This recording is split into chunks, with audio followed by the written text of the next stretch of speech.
Hello, I'm Doug Muzzio. This is City Talk.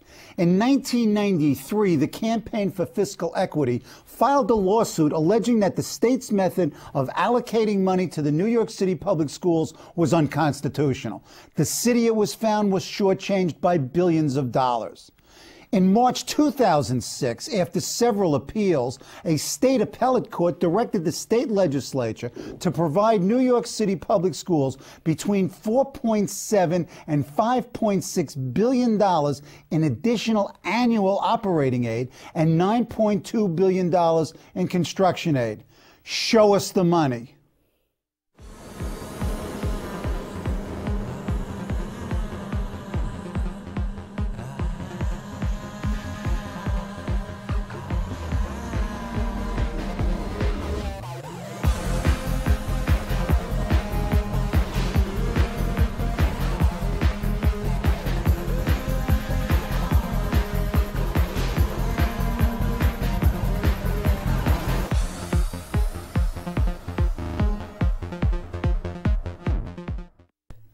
To talk about the Campaign for Fiscal Equity case and its meaning for New York is Robert Jackson, council member from the 7th District in Manhattan's West Harlem, Washington Heights, and Inwood neighborhoods. Councilmember Jackson is a lead plaintiff in the Campaign for Fiscal Equity lawsuit. Welcome back, Robert. Thank you, Doug.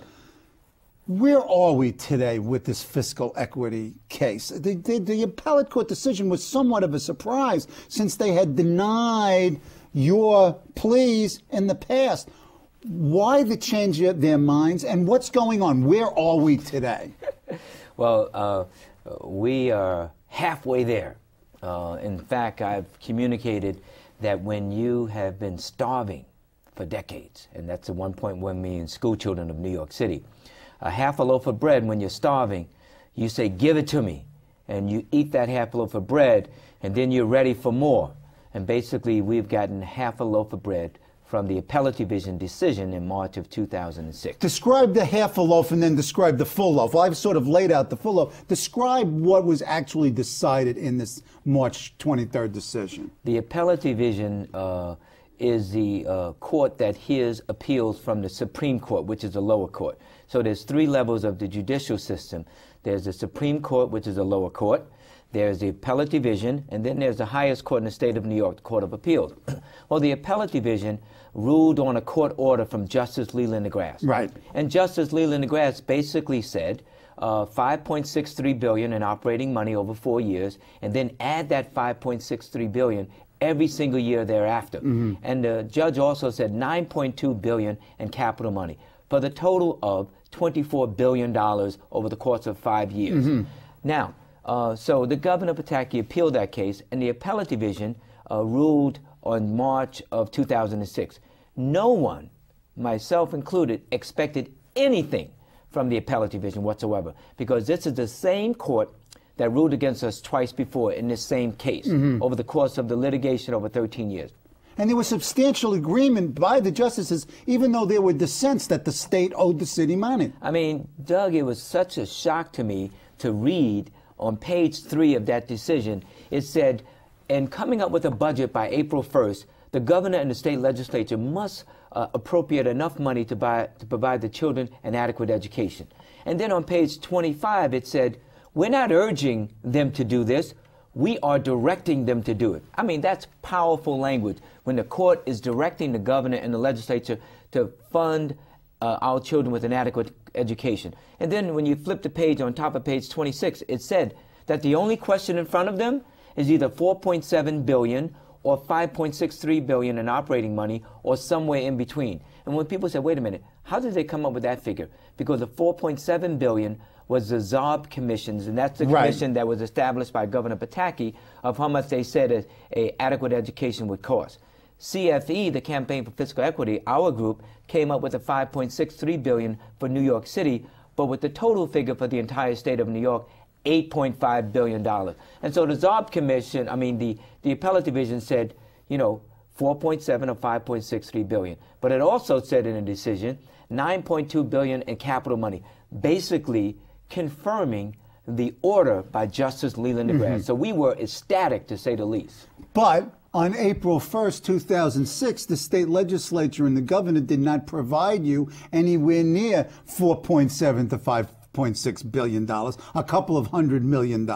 And they provided $11.2 billion in capital funds, but they allowed the city to borrow 9.4 of it. So we're not getting too much from them, even though they'll pay interest on half that amount. So when you say half a loaf, we mean a half or a third of a loaf. Yeah, and you're right. It may be a third, it may be a half, but the bottom line is that they have come to an agreement in order to basically abide by the appellate division and Justice Leland DeGrasse's ruling as far as capital money. And so that's over the course of 5 years. And basically the mayor's in agreement with that and everyone. Bottom line, what it does immediately, it provides $1.8 billion for us this year by June 30th to build 21 new schools and add 15,000 seats to the New York City public schools. And the governor, the mayor had taken that out of the budget as a symbol of his displeasure and also some political muscle. And we'll talk about the politics of this. Well, it wasn't because of his displeasure. We have a 5-year capital plan in New York City for $13.1 billion. Right. And half of that money is expected to come from the state of New York via CFE.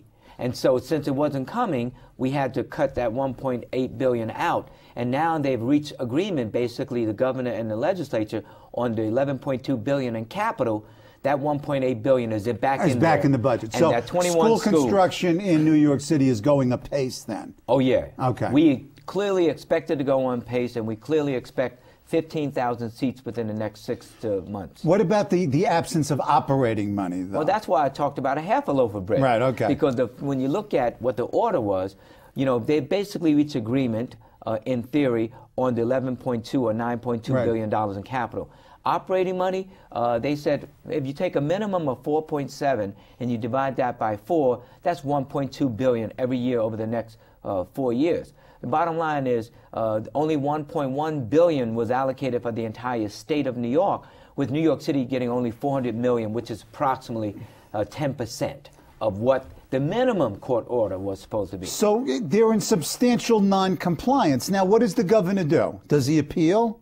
I hope he does not appeal, but quite frankly, if I'm trying to be realistic, he will appeal it. I hope he doesn't appeal it. If he doesn't appeal it, then they're in contempt of court, meaning they have not adhered to the court order of Justice Leland DeGrasse. They have not adhered to the appellate division's decision in March, which says we're not urging, we're directing you to give us that money.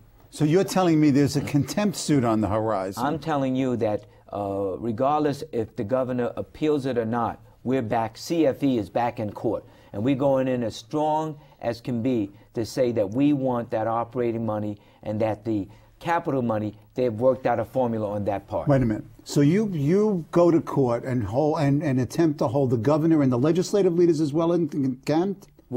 Because it's the governor. And they don't agree. We're gonna lock up Shelley Silver, Joe Bruno, and Governor Pataki? I've said all along. You're smiling. I've said all along, put them all in jail.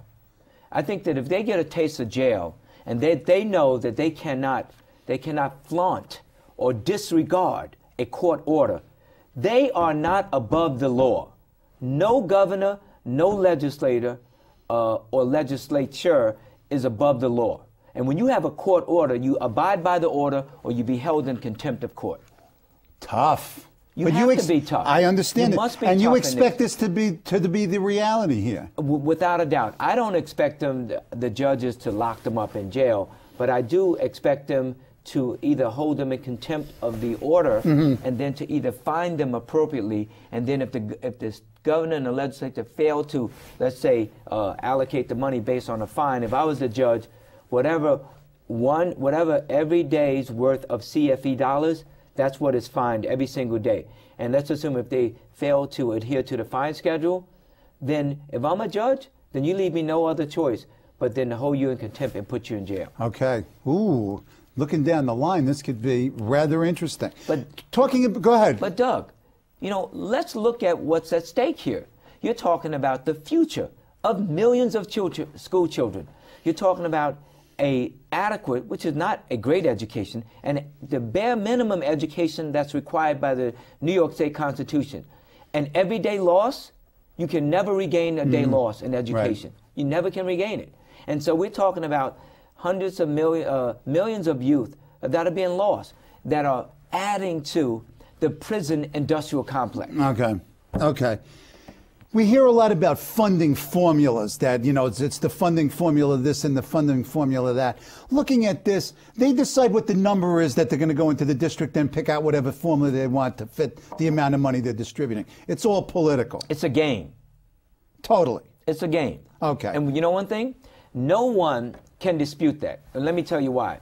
Because during the course of the trial, from October 1999 up until, I think, 2000, around 2000, we proved in court that the funding of New York City schools were the exact formula every single year, with the exception of 1 year when it was off by 0.1%. We proved that in court, okay? And not only that, we're trying to get away from whatever the total dollars are in New York State. New York City gets, I think, 38.6%, okay? The courts basically said, the highest court in the state of New York, the Court of Appeals, said you must fund whatever it takes for the children of New York City to receive an adequate education. Right. So you go back to the Governor Zarb Commission, you go back to the report that CFE did, and that's $5.63 billion in operating money, or 4.7 if you listen to the governor's people, every single year upon what we're already receiving. And right now in New York City, we're spending approximately $15 billion a year in education. That's what we're spending approximately. So some people may say, my gosh, do you really expect us to spend that much money? And the simple answer is, yes, we do. Okay. There's no ands if or buts. And from what my look at the data, the funding disparities between other jurisdictions and New York City in terms of state aid is still in the several $1,000s range. New York City is still below the state average. Doug, even if you take the state average and you say, okay, let's just spend in New York City what the state average is, New York City would be receiving approximately another $2 billion a year in just operating aid. So they still have to show us the money. They're not showing us the money. They haven't showed me the money as of yet. Okay. Let's move to a little bit of politics here, the politics of education. Wait a minute. Right. There's no politics in education. Okay, go ahead. What? That's not true. I'm telling you, that's what some people will tell you. Oh, there's no politics in education. Nonsense. It is politics in education. And I would argue and anyone that says there's not is not telling you the truth. Well, we always tell the truth. You tell the truth, and I always tell the truth. Mike Bloomberg, a couple of months ago, issued a challenge, threatened to run candidates, support candidates, to run against Republican state senators, and it seems to have worked. And we've got this photograph here of one Robert Jackson with his dukes up at a photograph of Republican Senator surfing Maltese. Now, I know you're a pacifist, Bob. You're not a violent guy. How come the raised fists here? Well, the raised fist is very symbolic. The bottom line is if you are going to deny our children an adequate education or deny our children the funding for an adequate education, then you have a fight on your hand. And I'm talking about, I'm not going to punch him in the mouth and punch him in the nose and make his nose bleed. But I'm going to fight him tooth and nail in the political arena and make him feel the heat. And that's what Mayor Bloomberg basically threatened to do. And you know one thing? When Mayor Bloomberg started to increase his rhetoric and his verbal threats and his assertiveness as far as that we need the money in New York City, I said to myself, damn. This guy is starting to sound like me. Right. This is good. It was great. Yeah, I know the mayor really has gotten quite a bit feistier since his re-election. I mean, the old, speak softly and carry a carrot routine, no longer. Does he follow through now? Does he follow through on this threat? And he has said that education is his top priority. That's what Mayor Bloomberg has said. And he really wants to go out. He's term limited. He wants to go out with education being his legacy. And so, you know one thing? Even in his first term of office, he said to us and he said to many other people, well, the way I deal with Albany may be different than the way you do it. And in essence, he has a different, softer approach. And that may be fine if you're getting results. In his first term, as far as CFE, we got buckets. We got nothing. We got zero. Okay? Well, and the people, the 8 million people in New York City, they want to see some action. Okay. And they want to hear you fighting. They want to hear and see you fighting. And I think that his approach since his re-election has been the type of action and rhetoric that the people of New York City want to hear. Okay. It seems to me that we almost have to wait for the next governor to get movement here. Pataki doesn't seem that he's going to move on this. He's got his vision elsewhere.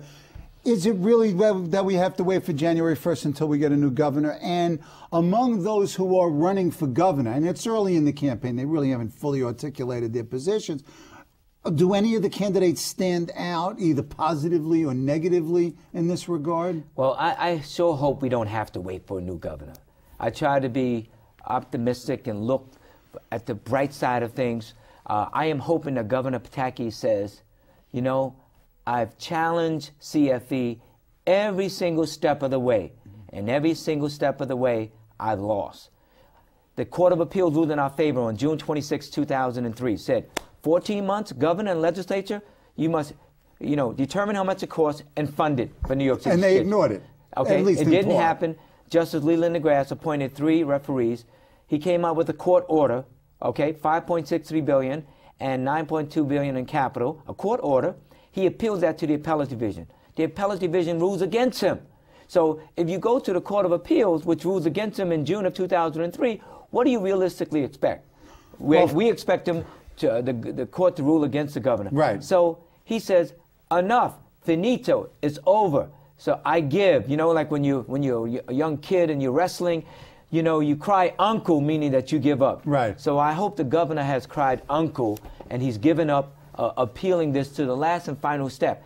And if he appealed, it's not on the merits of the case. The merits of CFE has already been decided. It's only how much money, Doug. But if the governor does appeal, one could argue that he's doing it politically. He's staving off the day so that the court's not going to rule before he walks out of office on January 1st. So it's in either Elliot Spitzer's lap or Bill Weld's lap or Tom Suozzi's lap or John Fasso's lap. If that's the case, are any of the 4 particularly unappealing from your point of view in terms of CFE, and are any of them more appealing at this particular point? Well, the Republicans are unappealing. Right. And I say that because the Republicans' position has always been, you know, basically that they don't believe that CFE is appropriate, meaning that they have not supported us in our fight. Right, and also, I know John Faso has said that if he were governor, he would ignore the decision. Yeah, and then we'll lock him up and put him in jail. So as far as the Democrats... Boy, you're tough. I'm not going against you. As far as the Democrats are concerned, Elliot Spitzer has said publicly that once, not if, once he's elected governor, not if, once he's elected governor, he will immediately settle the CFE case. And he's in a difficult position because he's arguing the state's case as Attorney General. Yes, he's said that he has a legal obligation, so he says, in order to defend the state of New York. Well, I hope that when he's elected governor, he won't settle the CFE case. He will withdraw the appeal. If he withdraws the appeal, then the court order stands, $5.63 billion and $9.2 billion. What about Tom Suozzi? Tom Suozzi, he's pretty assertive overall, and he's basically, I have not heard him say that he will withdraw the appeal or settle it, but I assume that he will, because if he's elected governor, because he's indicated that that Spitzer has not done enough, or blah, blah, blah, blah, blah. Right, in terms of the political campaign. Okay. The school's chancellor has recently announced this reorganization, restructuring of the school system. But let me segue into this. You were named the chair of the Education Committee. Yeah. So let's just preface my further remarks with that. Yeah. Chancellor Klein, it was reported in the Times in early April 9th, I think, that they were going to reorganize, reconstruct, reframe, rethink the school system. What's going on? Oh, I think it boils down to more accountability. Okay. And basically, and I was at the briefing that he had with the city council before he briefed the entire press. They're going to basically evaluate all the schools in the system, and they're going to graph that and map it out. And those schools that are performing at a certain level, let's say performing very well, and here's another school that's not performing very well, and they basically have the same population, the same income levels as far as those that are eligible for free lunch. They're going to look at why is this school performing well and why is this school not performing well. Right, and develop best practices and reward them. Absolutely. And if then this school doesn't come up to par, and obviously this school would get a much lower grade than this school, and then putting things in place to bring this up to par right away. And if not, then they're going to have to make some changes there. Because the bottom line is that the children's education cannot wait 5, 6 years for changes. And basically, they're going to be holding principals accountable. And I say, fine. You want to hold them accountable? You know what the first thing you need to do? Settle their contract dispute. They haven't had a contract for 3 years. And so if you want to give principals more authority and hold them more accountable, settle their contract first. I don't want to get too much into the politics. And I don't either. That's not politics. Yeah, but wait a minute. That's about contract negotiation. I understand this, but I mean, that's a political issue. It's not a political issue, Doug.